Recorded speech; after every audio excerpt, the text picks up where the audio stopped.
दोस्तों welcome to money stalkers. देखिएगा इस वीडियो के अंदर हम लोग बात करने वाले हैं तीन कंपनीज के बारे में। सबसे पहले हम लोग बात करेंगे इन्फोसिस के बारे में, बाद में हम लोग बात करेंगे विप्रो के बारे में और हम लोग बात करने वाले हैं टीसीएस के बारे में। जहां तीनों के तीनों जो कंपनीज हमें देखने को मिल रहे हैं आईटी सेक्टर से कंपनी हमें बिलोंग करती देखने को मिल रहे हैं। तो इस वीडियो के अंदर हम लोग बात करने वाले हैं आईटी सेक्टर के रिगार्डिंग, आईटी सेक्टर के रिलेटेड। बेसिकली यहाँ दोस्तों अगर आप देखोगे मार्केट के अंदर तो आपको फॉल देखने को मिल रहा है, लेकिन इसका सबसे ज़्यादा इम्पैक्ट हमें आईटी सेक्टर के अंदर दोस्तों देखने को मिल रहा है।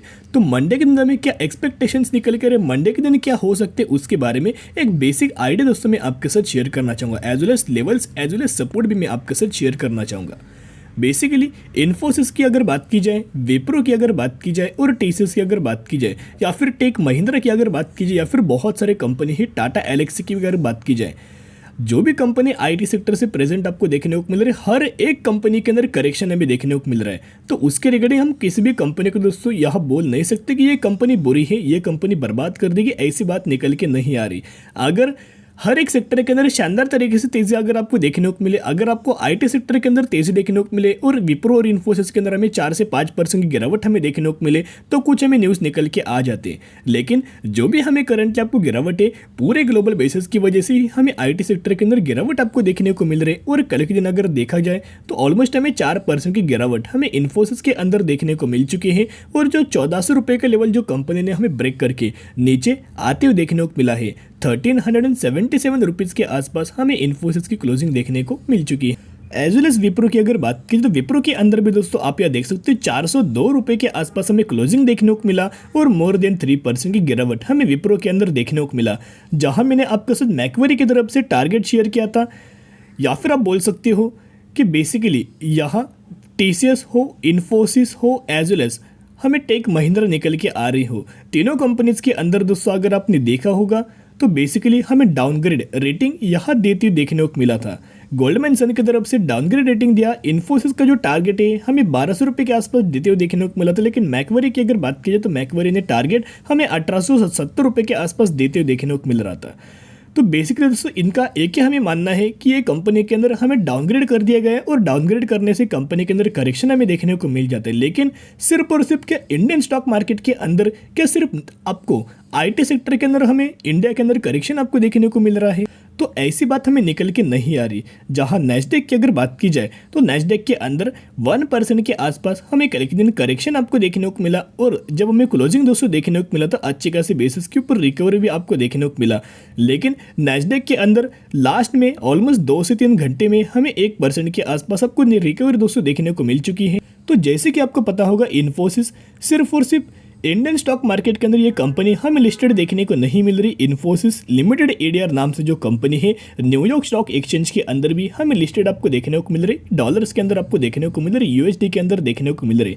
17.38 यूएसडी के अंदर हमें कंपनी आपको देखने को मिल रही है। और जहां गिरावट अगर आप देखोगे तो हमें 2.5% की गिरावट हमें इन्फोसिस लिमिटेड एडीआर के अंदर देखने को मिल चुकी है। जैसे हमें इन्फोसिस लिमिटेड एडीआर ये कंपनी न्यूयॉर्क स्टॉक एक्सचेंज के अंदर आपको लिस्टेड देखने को मिल रही, वैसे ही आपको विप्रो जो कंपनी है न्यूयॉर्क स्टॉक एक्सचेंज के अंदर भी हमें लिस्टेड आपको देखने को मिल रही है। प्राइसिंग अगर आप देखोगे $4.96, बेसिकली विप्रो के लिए बहुत इंपॉर्टेंट हमें ये लेवल्स निकल के आ रहे हैं।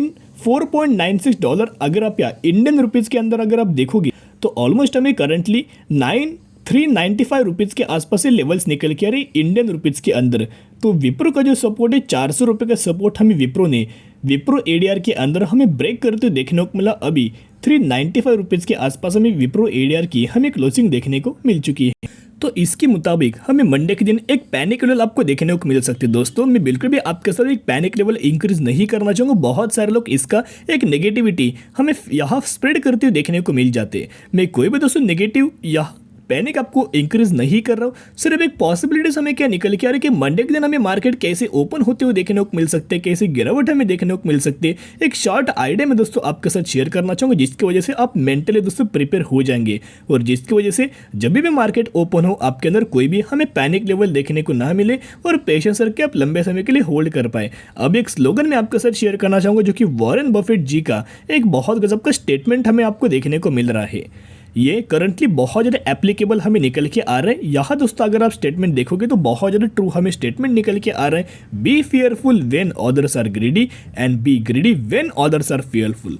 बेसिकली जब लोग डरते हैं तब आपको दोस्तों ग्रीडी होना चाहिए। जैसे कि करंट पोजीशन अगर आप देखेंगे बहुत ज़्यादा फियरनेस हमें देखने को मिल रही है, बहुत ज़्यादा लोग डर हमें देखने को मिल रहा है।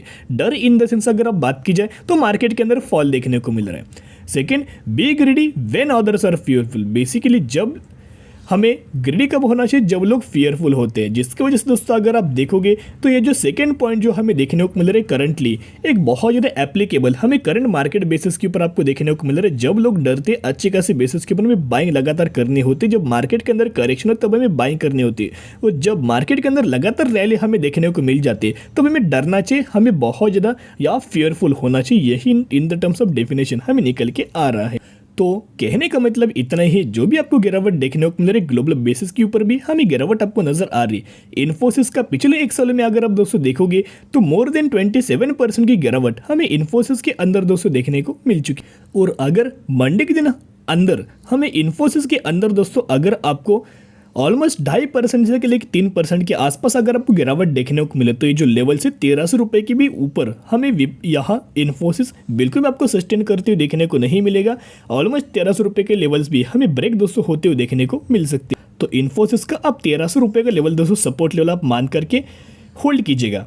अभी विप्रो की अगर बात की जाए तो ऑलमोस्ट विप्रो की बहुत दोस्तों as compare to other companies TCS, Wipro, Infosys, यानी कि विप्रो की अगर बात की जाए ह्यूज अमाउंट ऑफ पिछले एक साल में फॉल आपको देखने को मिला। बेसिकली अगर आप कंपेयर करेंगे तो 44% की गिरावट हमें विप्रो के अंदर आपको देखने को मिल चुकी है, और 400 रुपये का एक्सट्रीमली हायर लेवल इनका सपोर्ट लेवल निकल के आ रहे हैं। लेकिन $4.96 जो प्राइसिंग हमें जो आपको देखने को मिल रहे यूएसडी के अंदर, विप्रो एडीआर नाम से जो कंपनी है न्यूयॉर्क स्टॉक एक्सचेंज के अंदर, ये कंपनी जो हमें लिस्टेड आपको देखने को मिल रहे उसका हमें 400 रुपये का सपोर्ट लेवल ब्रेक करके 395 रुपीज़ के आसपास हमें लेवल्स टच करते हुए देखने को मिला। तो अगर विप्रो दोस्तों लेवल्स अगर ब्रेक करे तो आपको नेक्स्ट जो हमें सपोर्ट लेवल देखने को मिलने वाला है 370 रुपये के आसपास हमें सपोर्ट लेवल आपको देखने को मिलने वाला है। और टीसीएस की अगर बात करें, जो भी मैंने आपके साथ 3 कंपनी शेयर किया, यहाँ आईटी सेक्टर के अंदर नंबर टॉप 3 पोजीशन के ऊपर ये कंपनीज हमें आपको लिस्टेड देखने को मिल रही है। टीसीएस ऑलमोस्ट हमें 3% की गिरावट टीसीएस के अंदर भी आपको दोस्तों देखने को मिला था, और पिछले एक सालों में अगर आप देखोगे तो 25% की गिरावट हमें टीसीएस के अंदर भी आपको देखने को मिली। तो क्या अभी इन तीनों कंपनीज के अंदर निवेश करना सही मौका होगा या फिर हमें वेट एंड वॉच करना होगा?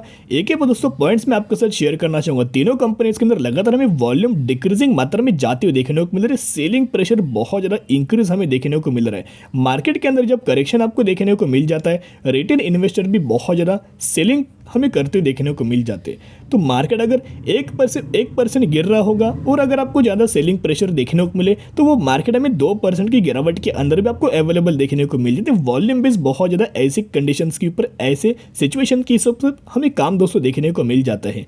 तो जिसकी वजह से करंटली अगर आप दोस्तों बाइंग करना चाहते हो, एक ही मैं आपके साथ रिक्वेस्ट करना सलाह देना चाहूँगा, अभी हर एक कंपनी अनस्टेबल पोजीशन के ऊपर आपको देखने को मिल रही है। गिरावट के अंदर आपको देखने को मिल रही है। तो जिसकी वजह से जो मूविंग एवरेज होता है 20 दिन का, 50 दिन का, 100 दिन का, तो जिसकी वजह से दोस्तों अगर आप देखोगे इन लेवल्स के ऊपर हमें ये तीनों कंपनी दोस्तों एक तो सस्टेन करते हुए देखने को मिले। तीनों कंपनी दोस्तों पहले स्टेबल होने दीजिएगा, अभी अनस्टेबल आपको कंपनी देखने को मिल रही है। जब भी कंपनीज आपको स्टेबल देखने को मिले बाद में आप इन कंपनीज के अंदर बाय करने की कोशिश कर सकते हो। करंटली अगर आप देखोगे huge amount of fall in companies के अंदर हमें देखने को मिल रहा है। मैंने बहुत बार आपके साथ पहले भी सलाह दिया था कि जब भी पहले हमें करेक्शन आपको देखने को मिला था, मैंने तब वेट एंड वॉच कीजिएगा, ऐसे मैंने आपको बोला था। जब स्टेबल आपको देखने को मिले तब बाइंग कीजिएगा। और जिन भी लोगों ने बाइंग किया है पहले से उनके पोर्टफोलियो के अंदर है, वो लॉन्ग टर्म बेसिस के ऊपर आप होल्ड करके चल सकते हो। करंटली दोस्तों फ्रेश पोजीशन अवॉइड करके चल सकते हो। लेकिन इतना कहना चाहूँगा, तीनों कंपनी के अंदर कोई भी हमें नेगेटिव पॉइंट निकल के नहीं आ रही। फंडामेंटल स्ट्रॉन्ग हमें तीनों कंपनीज आपको देखने को मिल रही। जितना लंबा होल्ड करेंगे उतने गजब का आने वाले फ्यूचर में हमें रिटर्न देखने को मिल सकता है। और मंडे के दिन हमें गिरावट का आपको चांस देखने को मिल रहा है। तो आज के लिए इतने, अगर आपको वीडियो पसंद है जरूर वीडियो को लाइक शेयर सब्सक्राइब कर सकते हो। फिर मिलेंगे, बाय।